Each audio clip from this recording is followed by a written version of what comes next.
FM 106.5 Oriya Dono radiosini tinglayotgan aziz vatandoshlar, har biringizga yana bir yangi soatlar muborak bo'lsin deymiz va assalomu alaykum, jarayon yana efirda. Assalomu alaykum aziz yurtdoshlarimiz, assalomu alaykum Oriya Dono radiosini tinglayotganlar. Demakki, Botirxon va Muxlisa efirda jarayon dasturini boshlash arafasidamiz.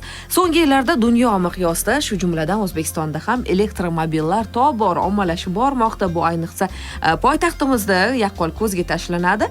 Bugun O'zbekiston yo'llarida nafaqat xorijdan zamonaviy elektromobillarni, balki o'zimizda ishlab chiqarilayotganlarni ham ko'rishimiz mumkin. Davlatimiz rahbari tomonidan elektromobillarni ommalashtirish, ularni uzluksiz harakatlanishi uchun zarur infratuzilmani rivojlantirish maqsadida bir qator ishlar, demak, rahbariyatimiz tomonidan amalga oshirilgan. Elektromobillarni boshqarayotganlar uni nafaqat haydashda qulayligini, cho'ntakka ham ancha yengil bo'layotganini e'tirof etishmoqda.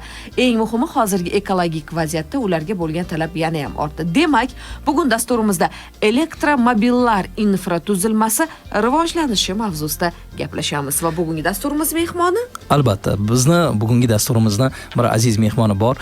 BYD O'zbekiston Factory qo'shma korxonasining yuridik departament direktori Bekzod Ochilov. Bekzod aka, assalomu alaykum. Assalomu alaykum. Aka, yaxshimisiz? Rahmat. Kechga o'tgan bayramlar muborak bo'lsin.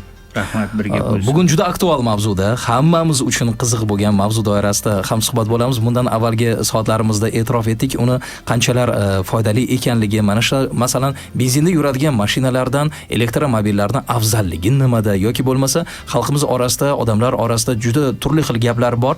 Elektromobillar salomatlik uchun zararli, u bepush qilib qo'yishi mumkin yoki sochlarni to'kilishiga sababchi bo'ladi. Umuman, mana shu mavzularga to'xtalamizda. Albatta, dastur davomida bularni hali gaplashib oldindan, demakki, kichkina anons beryapman.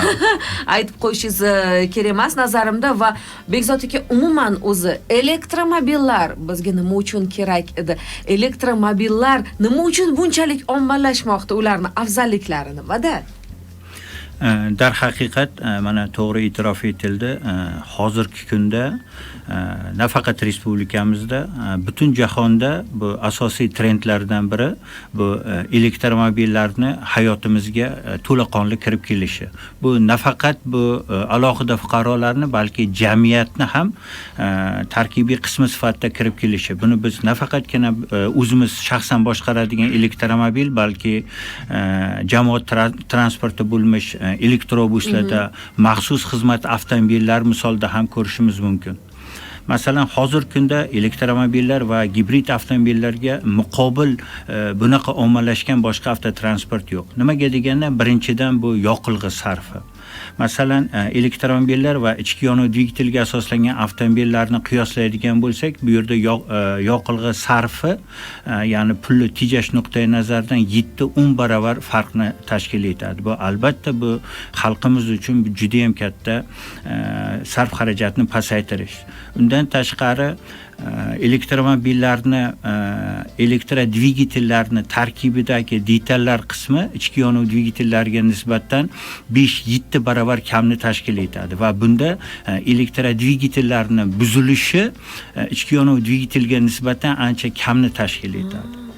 Uchinchidan, elektromobillar va gibridli avtomobillarda rekuperatsiya funksiyasi bor.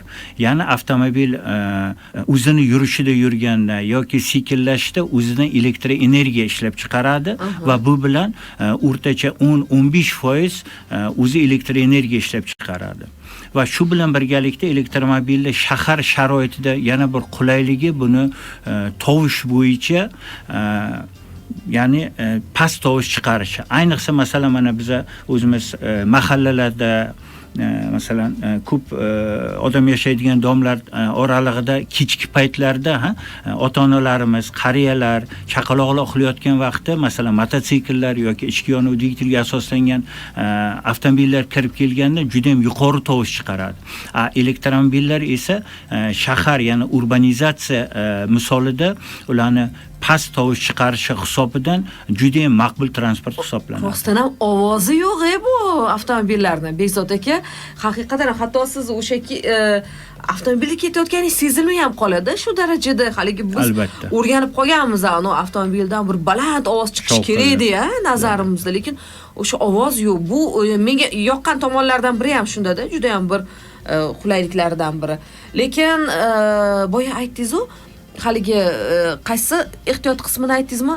Ishdan chiqish nimasi qaytaga elektromobillarda kamroq deb. Lekin bizda fikr boshqacharoq. Ya'ni elektromobillar tez buzilib qoladi degan qarashlarimiz bor-da. Endi bu nima deydi? Qo'shtirnoq ichidagi ayrim divan ekspertlarini yoki bo'lmasa juda ham ko'p fake xabarlar bor bu borasida ham. Masalan, ekspertlar olamida agarda ekspertlardan bu haqida fikr so'raydigan bo'lsangiz, yakdil fikr elektromobillarni buzilishi ichki yonuv dvigatelga asoslangan avtomobillarga nisbatan ancha kam. Bu isbotlangan holat. Siz qanchadan bir haydayapsiz shu avtomobilni? Mana shu zavotimizda faoliyatni boshlaganimizdan beri mana 23-yildan beri men avtomobillarni boshqaraman. BYD Chazor, BYD Song Pro, BYD Song Plus Champion avtomobillarni boshqarib kelganman. Hozir kunda ham boshqaraman. Undan tashqari biz zavodimiz tomonidan o'sha sotuvga yo'lga qo'yilishdan oldin avtomobillarni o'zimizda testdan o'tkazamiz. Mana shu yuridik xizmat boshlig'i sifatida har bir avtomobilda o'zim ham kamida mana shu yangi avtomobillarda 100-200 kilometr masofani bosib o'tib, o'zim mana shu avtomobilga to'liq kirib boraman. Demak bu sinovdan haligi o'tish uchun ham avval o'zingiz minib ko'rasiz. Albatta. Qarang, elektromobilga o'tishdan avval qanday rusumdagi mashinalarni mingansiz? Ichki yonuv dvigatelga asoslangan avtomobillar, masalan, oldingi oxirgi avtomobilim Hyundai Sonata bo'lgan. O'rtasidagi eng katta mana oddiy bir haydovchi sifatida eng katta farq. Mana bir narsani aytib o'tishim kerak. Nima uchun masalan mana elektromobillar, gibridli avtomobillar jahonda, dunyoda ommalashdi. Ayniqsa mana Xitoyda ishlab chiqarilayotgan avtomobillar. Masalan, mana shu avtomobillarda bor opsiyalar, aksariyat opsiyalar bu ichki yonuv dvigatelda ham bor. Lekin biz agarda Yevropa brendlarini oladigan bo'lsak, Yevropa brendlarida masalan 50-60 ming dollarda mavjud bo'lgan opsiyalar hozirgi kunda mana shu elektromobillar, gibridli avtomobillar 20 ming, 30 ming dollarlik avtomobillarda mana shu barcha opsiyalar mavjud. Shu sifatdan ham elektromobillar, gibridli avtomobillar ommalashib ketdi. Bu nafaqat yoqilg'ini tejamkorligi, rekuperatsiya funksiyasi, undan tashqari shovqinsiz yurishi, balki mana shu qimmat avtomobillarda mavjud bo'lgan opsiyalarni o'zida mujassam etganligi. Endi Begzod aka qarang, bu biz o'zimizga foydali tomonlari. Albatta. Endi elektromobilni biz bilgan yana bir eng katta bir foydali tomonlardan bittasi bu atmosfera, ya'ni ekologiyaga foydasi. Bugun benzinda harakatlanayotgan avtomobil atmosferaga qanday zarar yetkazyapti-yu, zotan elektromobillar bu zararni qanchasini oldini olyapti desak to'g'ri bo'ladimi shunda? To'g'ri. Shaksiz elektromobillar va gibridli avtomobillar ichki yonuv dvigatelga asoslangan avtomobillarga nisbatan atmosfera uchun xavfsiz hisoblanadi. Ekologlarda shunaqa ibora bor, bu atmosfera izi deyiladi. Ichki yonuv dvigatelga asoslangan avtomobillarda atmosfera izi juda ham uzun bo'ladi. Ya'ni atmosferaga zararli ta'sir darajasi.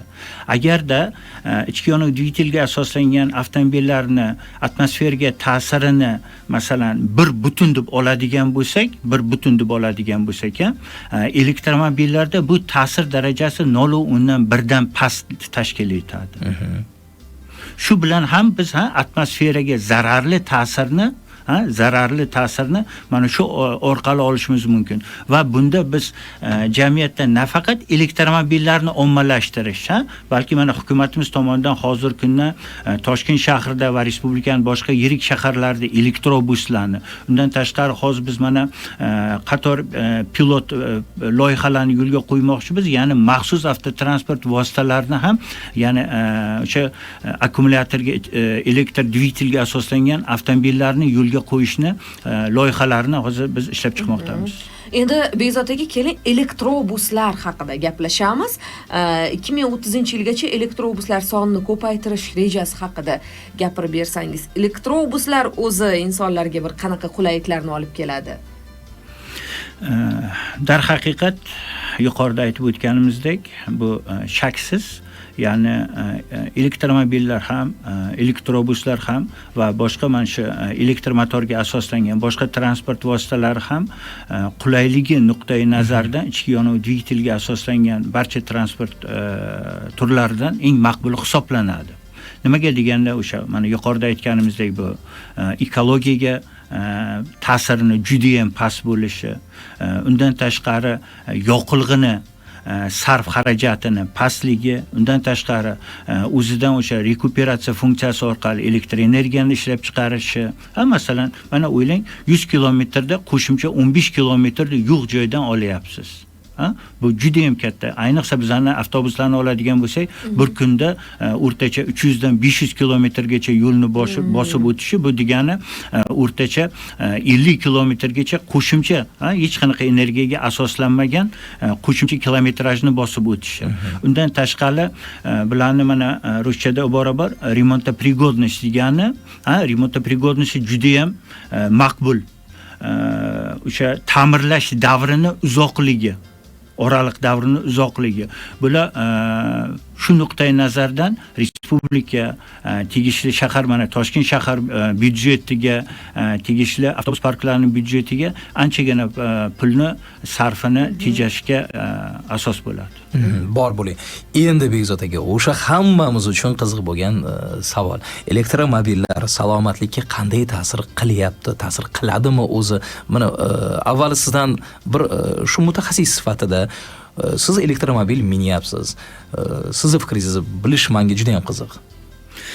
Albatta, oxirgi mana elektromobillar jahonda 2020-yildan boshlab ommalashgan bo'lsa, ayniqsa mana respublikamizga 22-23-yillardan juda ham keng miqdorda kirib kelishi, 23-yilda mana zavodimizda ochilishi O'zbekistonda, bu bilan elektromobillar jamiyatimizni barcha qatlamlariga to'liq kirib keldi va mana shunda aholida, jumladan ayrim qatlamlarida bu borada noto'g'ri fikrlar vujudga kelyapti. Masalan, mana turli uydirma gaplar bor, turli fikrlar bor, o'sha Qo'shtirnoq ichidagi divan ekspertlarining fikrlari bor. O'zlari umuman elektromobildan foydalanmagan, iste'molchisi bo'lmagan, u avtomobilda minmagan. Umuman olgan o'zi Bekzod aka, bitta gap bor-da, u xoh elektromobil bo'lsin, xoh boshqa marka bo'lsin, yo'q, bu bo'lmaydi. Men aytaman o'shaqa payt. Bo'lmaydi nimaga asoslanib? Shu avtomobildan rostdan foydalanganmi? Mana hozir aytibdilar shu gapni. U foydalanib ko'rmagan, lekin nimaga asoslanib bo'lmaydi? Shunaqa. Lekin to'g'ri bir narsani e'tirof etish kerak. Elektromobilda minganda ayrim odamlarda bu milliondan bir yoki ikki holat bo'lishi mumkin. Qanaqadir noxushlik sezilishi mumkin.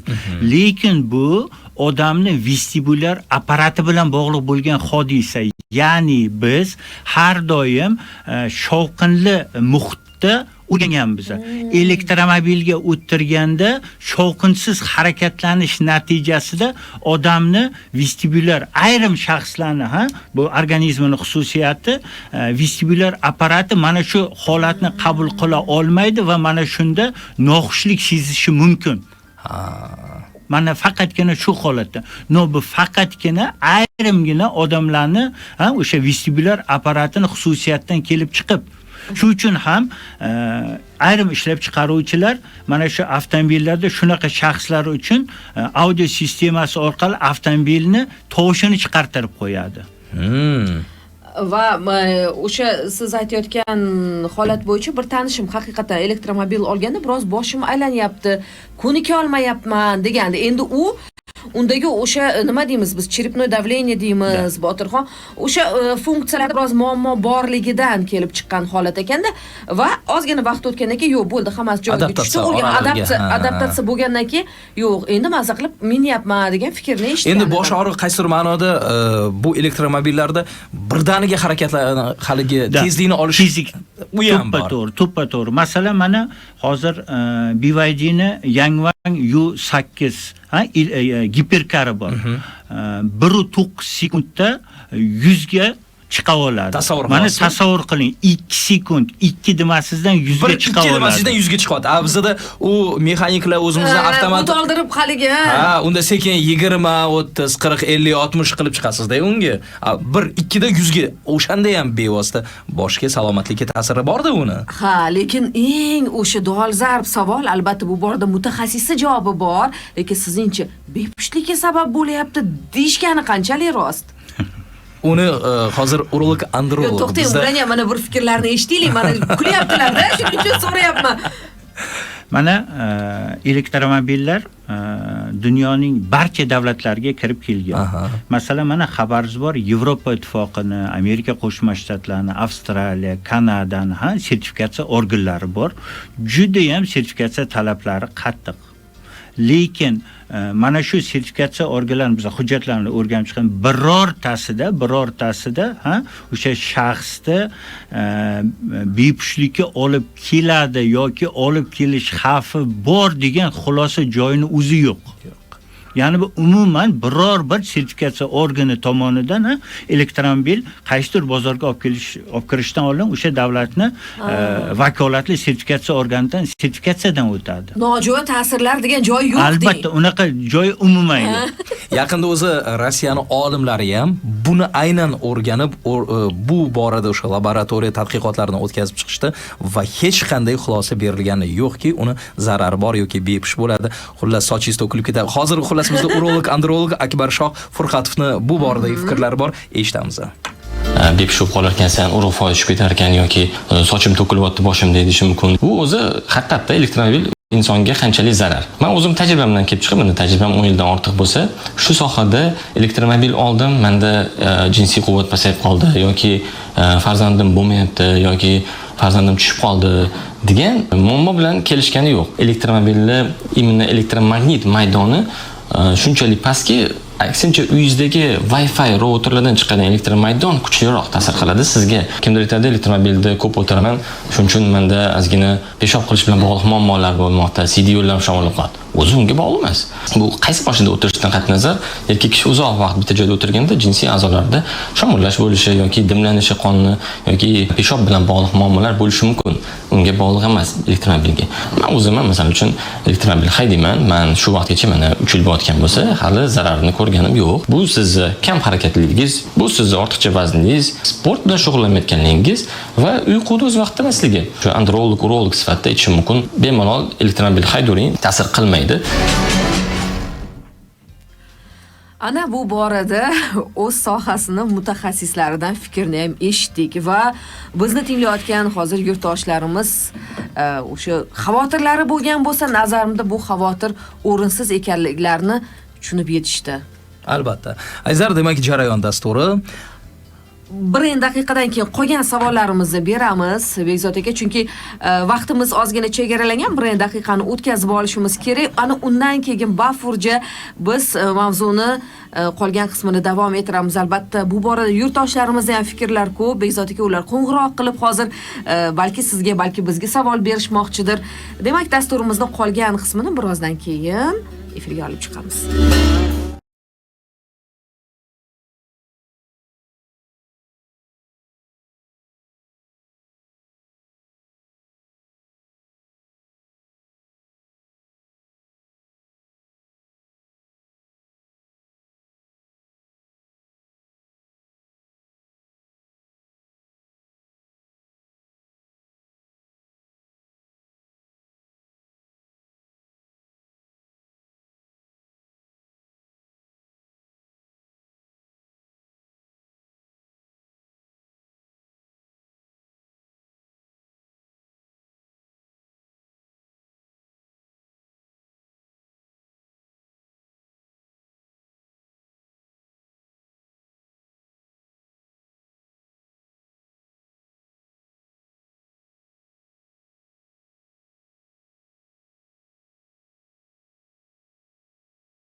Azizlar, siz jarayon dasturini tinglamoqdasiz. Bugun elektromobillar infratuzilmasini rivojlanishi mana shu mavzu doirasida ham suhbat bo'lyapmiz va bizni aziz mehmonimiz BYD Uzbekistan Factory qo'shma korxonasini yuridik departament direktori Bekzod Ochilov. Bekzod akam, hozir savol berishingizdan avval efir ortida mana ko'ringlar, mana sochim turibdi, sochlarim bor deyaptilar. Kim agar shubha qilayotgan bo'lsa, bizni bemalol YouTube'ga ham kirib tomosha qilib ko'rishlari mumkin o'rtoqlar. Bekzod aka, yana bir bora xush ko'rdik deymiz va albatta o'sha aytganimizdek, sizga biz navbatdagi savollarimizni berishga tayyor turibmiz. Prezident tashabbusi bilan BYD kompaniyasi bilan hamkorlik qanday strategik ahamiyatga ega bo'lmoqda? Shular haqida ham gapirib o'tsangiz. Haqiqat bu dolzarb savol. Nimaga deganda mana shu yurtboshimizni tashabbusi bilan O'zbekistonda, nafaqat O'zbekistonda, balki Markaziy Osiyo va mustaqil davlatlar hamdo'stligi mintaqasida avtomobilsozlikda umuman yangi yo'nalish, ya'ni avtomobilsozlik yo'nalishi ta'sis etildi. Masalan, mana shu prezidentimiz tashabbusi bilan 22-yil davomida O'zavtosanoat va BYD avto kompaniyalari o'rtasida bir necha raundli muzokaralar o'tkazildi va buning natijasida respublikamizda BYD Uzbekistan Factory qo'shma korxonasi ta'sis etildi. Bundan tashqari mana prezidentimiz, hukumatimiz rahnamoligida bu sohani normativ asoslari shakllantirildi. Xususan 22-yil 19-dekabrda prezidentimiz tomonidan 443 va 444-sonli qarorlar qabul qilindi. Ya'ni O'zbekistonda elektroavtomobillarni sohasini rivojlantirish va 444-qaror mana shu elektromobillar infratuzilmasini rivojlantirish to'g'risida. Va 23-yildan boshlab esa BYD Uzbekistan Factory qo'shma korxonasi o'z faoliyatini boshlandi va mana shu yilning 27-iyun kuni prezidentimiz shaxsan o'zlari Jizzax shahrida zavodga tashrif buyurib, zavodda faoliyatini boshlab berdilar. Mana shu davrdan boshlab zavod faoliyat yuritib kelmoqda. Hozirgi kunda zavod tomonidan ichki bozorga va 25-yilning ikkinchi yarmidan biza o'sha eksportni ham yo'lga qo'ydik. Ya'ni testoviy sotuvlarni amalga oshirdik. Hozirgi kunda zavodimizda BYD Chazor, BYD Song Plus va BYD Yuanav avtomobillar, ya'ni gibridli avtomobillar va elektr avtomobillar ishlab chiqarilmoqda va shu bilan birgalikda bozorimizga bundan tashqari yana 6 xil avtomobillarni rasmiy import ham amalga oshirilmoqda. Mana shu joyda bir narsani e'tirof etish kerakki, masalan, yana o'sha aytgan ayrim divan ekspertlar aytadiki, masalan, BYD O'zbekiston tomonidan sotilayotgan avtomobillarning tan narxi bozordagi xususiy tadbirkorlar olib kelayotgan avtomobillardan tan narxi yirikroq deydi. Lekin buni o'zini asosli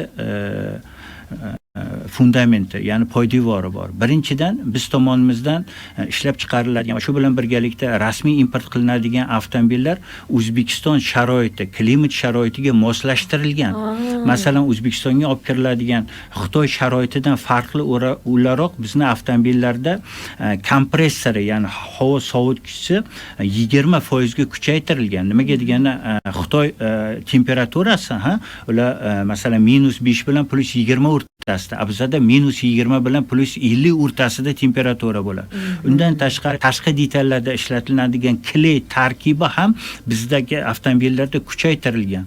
Nimaga deganda bizani o'ta issiq havoda ularning kley tarkibi bizaga dosh bermaydi. Shu uchun ham biz masalan avtomobilni olib kelganda sotuvdan oldin uni 15,000 kilometr testdan o'tkazamiz. Ya'ni respublikamizning turli mintaqalarida, turli yo'llarida, turli joylarida.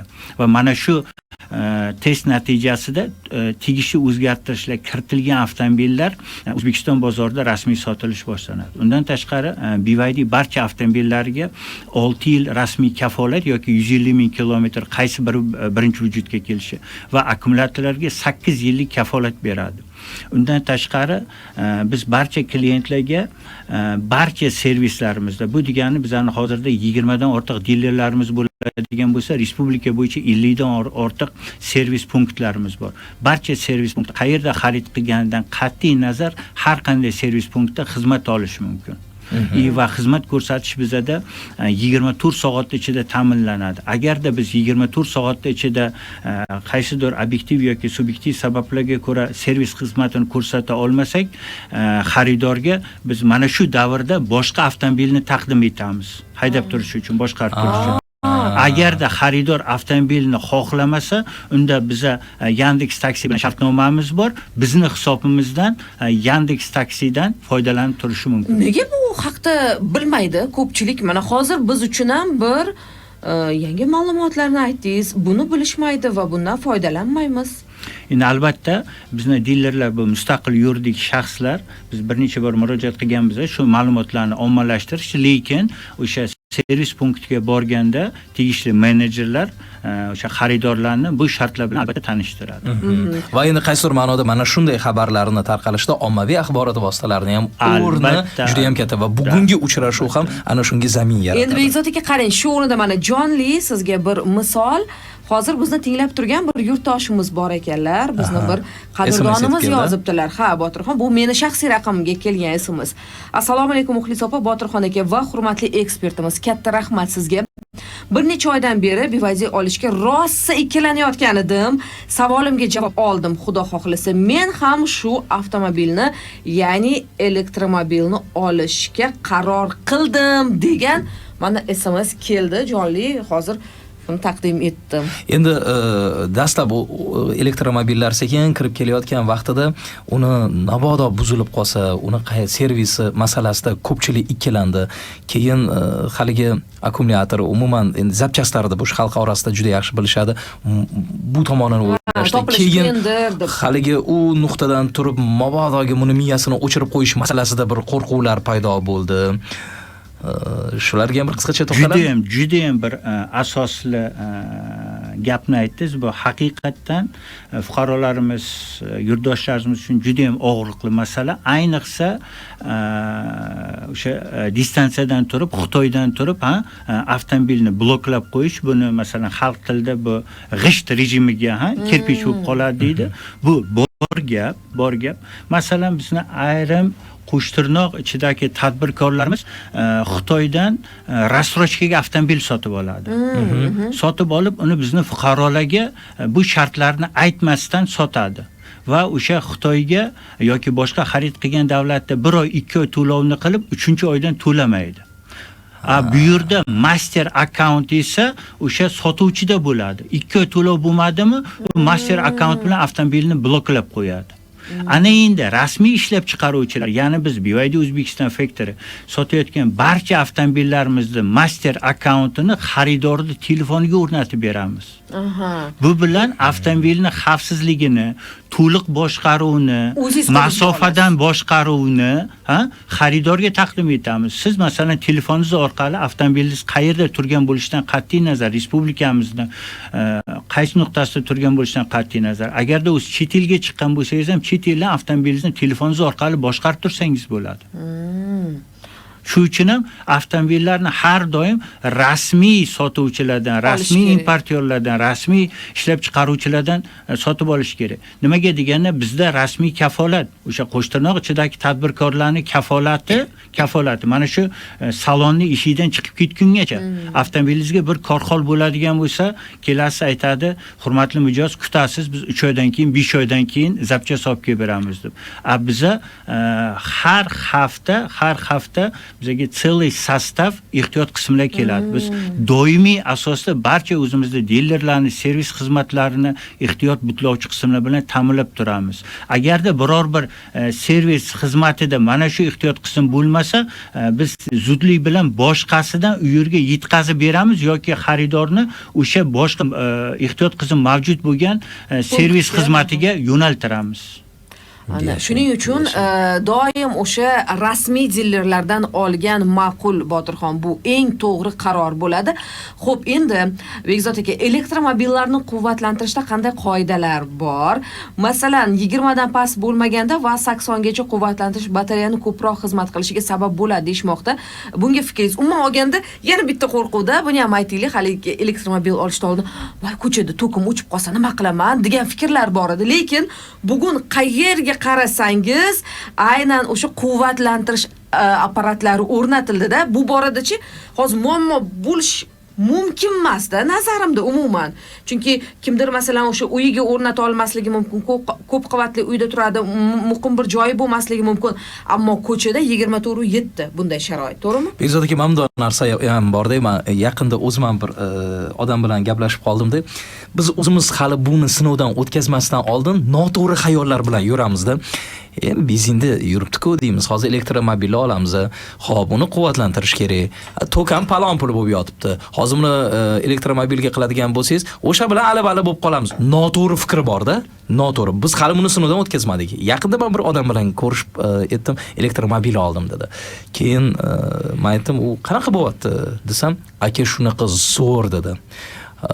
Quvvatlantirish masalasida umuman muammo yo'q va sarf qilinayotgan, to'lanayotgan pul ham dedi. O'z endi ko'p qavatli uyda turadi, endi sira emaski, kecha men bir o'rganib chiqqanimda xonadonlarga o'rnatilganga nisbatan ko'p qavatlikda ozgina qimmatroqga aylanar ekan bu. Men o'rnatmadim dedi. Ko'chada hozir istalgan joyingizda bor, bemalol quvvatlantirish imkoniyati bor va shunaqa tejalyapti haligi pul masalasida. Demoqchi bo'lganimki, biz noto'g'ri xayollar bilan o'zimizni o'zimiz juda ko'p band qilib qo'yamiz. Va o'sha qoidalar haqida, shular haqida har holda siz mutaxassis. Albatta, juda ham to'g'ri fikrlar aytildi.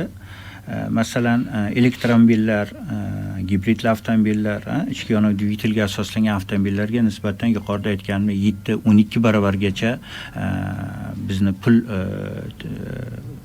tejam qiladi. Masalan, agarda biz o'sha ko'chadagi quvvatlash stansiyalaridan avtomobilimizni quvvatlaydigan bo'lsak, o'sha benzinga nisbatan bu yerda biz bu hisob kitoblarimiz 24-yil, ya'ni 80 benzin bilan qiyoslaganimizda, hozir kunda 80 benzin yo'q, eng pasti 92 benzin bo'ladigan so'm narxida.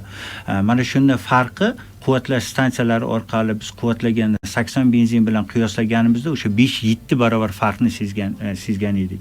Agarda biz o'zimizni shaxsiy xonadonda buni quvvatlaydigan bo'lsak, bunda sarf xarji 12 barobargacha farq qilinishi. Undan tashqari mana hukumatimiz tomonidan hozir xabaringiz bor, mana shu elektr ta'minoti bo'yicha ancha o'zgarishlarni kiritish bo'yicha hukumat qarori ustida ish olib borilmoqda. Xususan kunni vaqtiga qarab elektrdan foydalanishda turli tariflar kiritiladi. Endi elektromobilni bir yaxshi xususiyati bor. Siz quvvatlash stansiyasiga ulab, uni rejimini, ya'ni soat nechidan nechigacha quvvatlashni ko'rsatsangiz bo'ladi. Ya'ni agarda soat 12 dan soat 5 gacha eng arzon vaqt bo'ladigan bo'lsa, o'sha vaqtda bu quvvatlaydi. Bu birinchidan. Ikkinchidan, yuqorida haqiqatan to'g'ri aytildi. Masalan, barcha ishlab chiqaruvchilar mana shu akkumulyator quvvatini turli ishlab chiqaruvchilarda turlicha 5 yoki 10% dan pasaytirmaslikni tavsiya etadi. Nimaga deganda, elektromobillarni akkumulyatorlar yacheykalardan tashkil etadi. Va yacheykalarni masalan bitta akkumulyator ichida 40 tadan 80 tagacha yacheyka bo'lishi mumkin. Va mana shu yacheykalarning quvvati bir xil bo'lmaydi. Masalan, umumiy akkumulyatorning 10% bo'ladigan bo'lsa, qaysidir yacheykaniki 3% ga tushib qolgan bo'ladi. Agarda siz umumiy quvvatni masalan 3% ga tushirsangiz, qaysidir yacheykalarning zaryadi 0% ga tushib ketishi mumkin. Endi bir tomon. Ikkinchi tomondan ishlab chiqaruvchi haqiqatdan xaridor uchun qayg'uradi. Shu sababli sizda elektromobilda akkumulyator zaryadi 0% ni ko'rsatsa, haqiqatda 0% emas. Ya'ni u yerda yana sizga muayyan 3% atrofida ayrim ishlab chiqarish 5% gacha quvvat bo'ladi. Shuning uchun masalan mana Instagram, Facebookda nechta mana xaridorlarning eksperimenti bor, 0 ga tushirgan holda yana yurishyapti, 50-60 kilometr yetib olyapti. Ya'ni ishlab chiqaruvchi bu narsani ham o'ylab qo'ygan. Ya'ni o'sha zapas deymiz. Zapas. Ya'ni o'sha 0 ko'rsatgan bilan u yerda 3-5% atrofida yana minimal quvvat bo'ladi. Rahmat. Ana endi bizning dasturimizda reklamadan so'ng qaytamiz. Oriyat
Etamiz, qadrli yurtdoshlarimiz, Oriya Dono radiosida jarayon dasturi va dasturimizda elektromobillar infratuzilmasi rivojlanishi bo'yicha mutaxassis Bekzod aka Ochilov bilan suhbat quryapmiz. Bekzod aka, yana bir bor xush ko'rdik. Endi sizdan efir ortida ham hali oladigan maslahat tavsiyalarimiz ko'p ekan.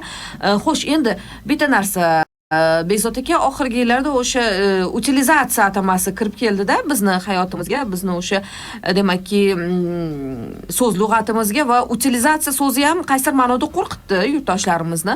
Shuning uchun aytsangiz, utilizatsiya o'zi nima, u qanaqa qilinadi? Mana shu haqida ham ma'lumot bering. Dar haqiqat, masalan, oxirgi 2-3 yilda bu o'ziga xos nima deydi, bir strashilka bo'lib qoldi jamiyatimizda, strashilka bo'lib qoldi.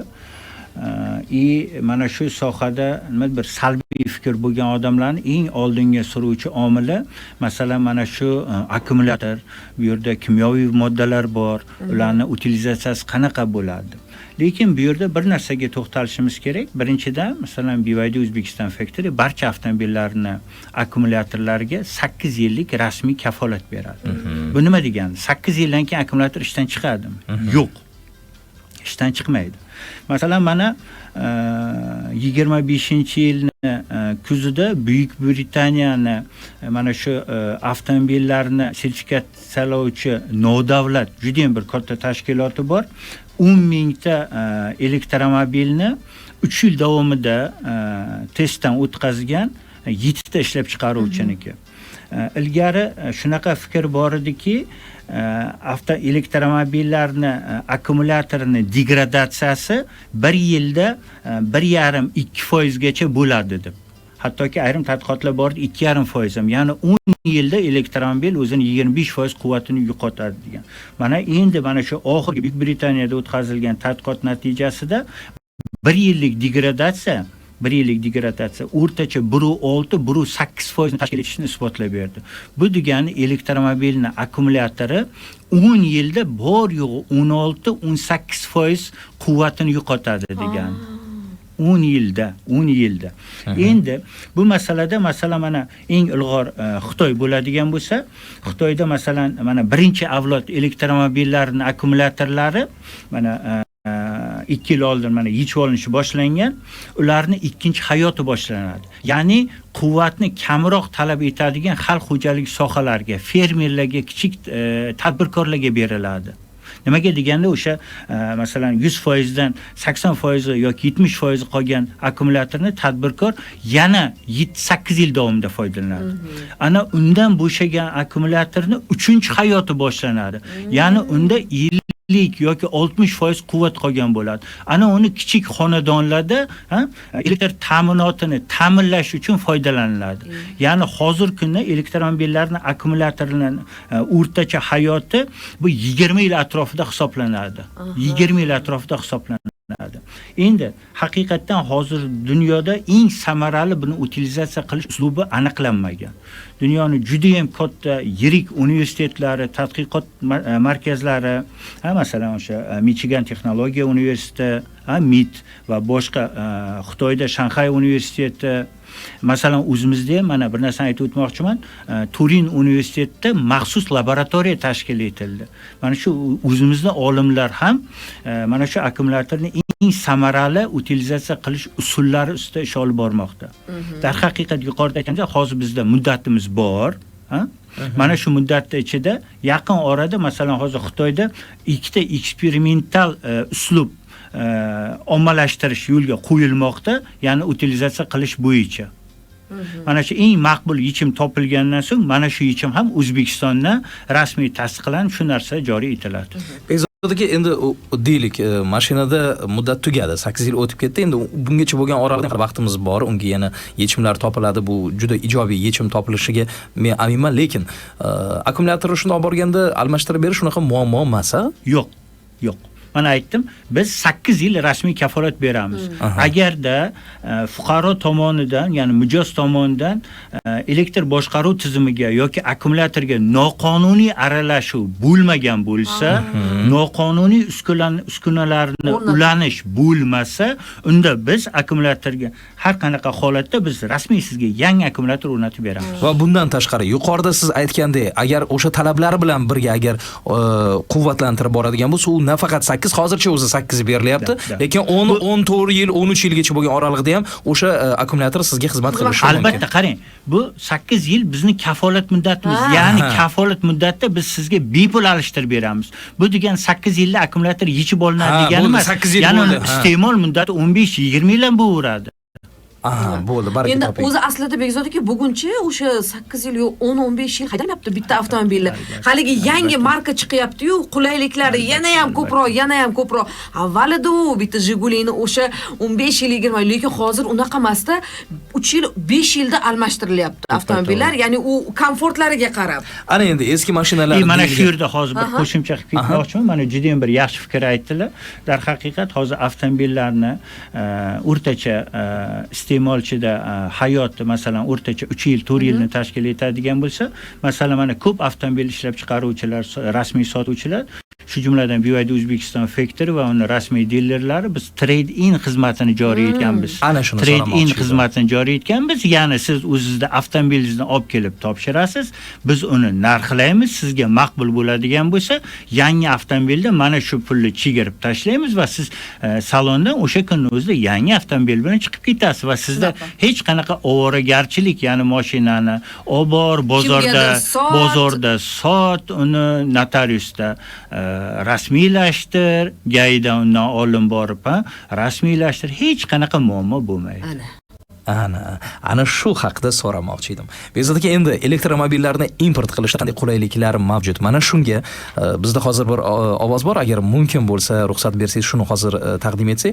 Bojxona qo'mitasining bojxona to'lovlari boshqarmasi katta inspektori Doniyor Rahmonov bizga shu haqida ma'lumotlarni yetkazadilar. Bugungi kunda bojxona idoralari tomonidan import va eksport qilinadigan barcha tovarlar qatori elektromobillarning ham bojxona rasmiylashtiruvi imkon qadar qisqa fursatlarda tezkorlik bilan amalga oshirib kelinmoqda. Amaldagi qonunchilikka muvofiq elektromobillar importida bir qancha yengilliklar belgilangan, jumladan elektromobil importida bojxona boji stavkasi 0% etib belgilangan. Shuningdek, elektromobillar importida 12% miqdorda qo'shilgan qiymat solig'i va utilizatsiya yig'imi undiriladi. Ishlab chiqarilganiga 3 yildan oshmagan elektromobil uchun bazaviy hisoblash miqdorining 120 baravarida, ishlab chiqarilganiga 3 yildan oshgan elektromobil uchun esa bazaviy hisoblash miqdorining 210 baravari miqdorda utilizatsiya yig'imi undiriladi. Elektromobillarning bojxona rasmiylashtiruvi uchun bojxona organlariga avtotransport vositasining yuk kuzatuv hujjatlari hamda muvofiqlik sertifikati taqdim etilishi lozim. Qonunchilikka muvofiq avtotransport vositalari uchun undiriladigan utilizatsiya yig'imi stavkalari avtotransport vositasining ekologiyaga ta'siri hamda o'sha avtotransport vositasini utilizatsiya qilish uchun sarflanadigan xarajatlar miqdoriga qarab belgilanishi lozim.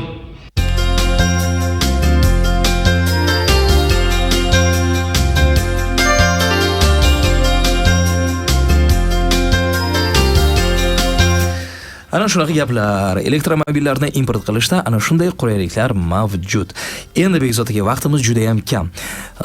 Bitta sizdan so'rovim bor. Bugun BYD Uzbekistan Factory qo'shma korxonasida bir qator elektromobillar ishlab chiqarilyapti.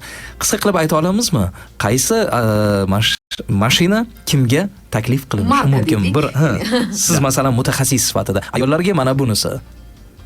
Albatta, nimaga deganda biz tomonimizdan hozirgi kunda bozorimizda taklif qilinadigan modellarimiz soni 10 ga yaqinlashib qoldi va bu avtomobillar turli auditoriyaga mo'ljallangan.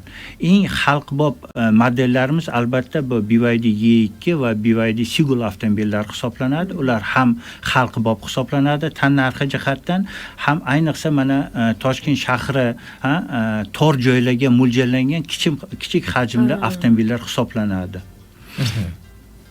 Undan tashqari mana bizani 25-yilda dunyoda bestseller bo'lgan BYD Yuanab avtomobili bor. Ayollar orasida trendga aylandi.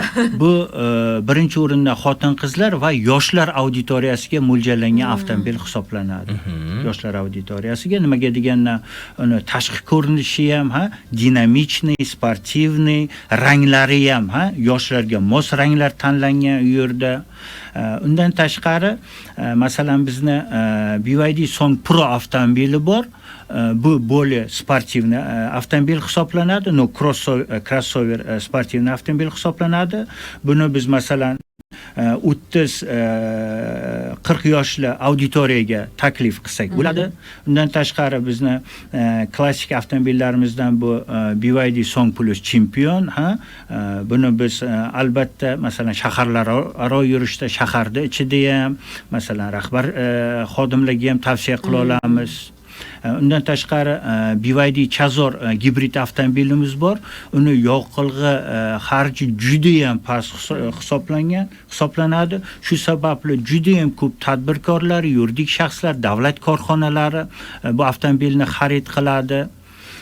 Undan tashqari endi rahbar xodimlarga, davlat boshqaruv organlarida masalan bizda BYD Han, mana yaqinda boshladi BYD Silion 7 avtomobillari, premium klass elitar avtomobillar hisoblanadi. Bu yuqori daromadga ega shaxslarga tavsiya etiladi. Yashang. Begzod aka, katta rahmat. Faxrlanasiz, iftixorga to'lasiz. Yurtimiz avvalo tinch, yurtimizda osoyishtalik.